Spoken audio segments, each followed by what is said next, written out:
After multiple rebrands, congressional hearings, and several high-profile staff departures, the Meta-backed cryptocurrency known as Diem is calling it. The association behind Diem confirmed Monday that it sold its assets for around $200 million to Silvergate, a crypto-focused bank it was working with last year to launch a stablecoin pegged to the US dollar.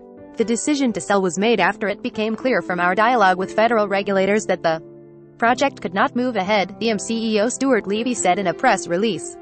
It's already known that the U.S. Federal Reserve was a key opponent to Diem. The sale of Diem's assets marks the end of an effort that, in retrospect, was doomed from the start.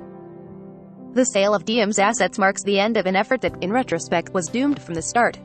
Facebook, which now goes by Meta, created the apps. That would have been the main way people used the token.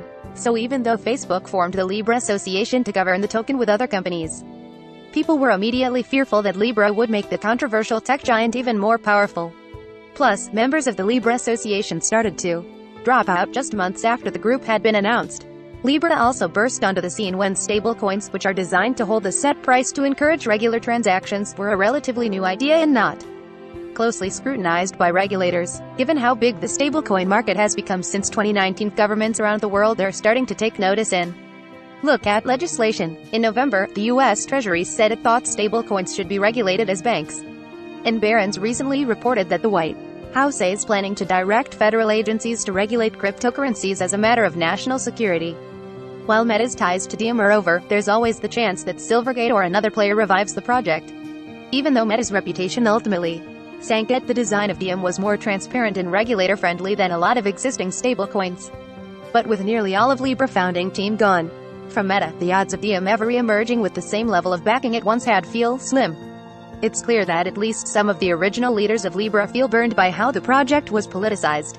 David Marcus, the former Facebook executive who created Libra and left late last year, tweeted the following about Diem shutting down. Here's to yet another chapter with a maybe more acceptable promoter driving the vision forward. There will be ample time in the future for me to properly reflect on the behavior of certain politicians and regulators along the way, but for now, onward. David Marcus, at David Marcus, January 31, 2022. A silver lining to Diem's demise is that Meta has promised to not enforce its trove of cryptocurrency patents against other crypto developers, something that Jack Dorsey thinks is a good idea.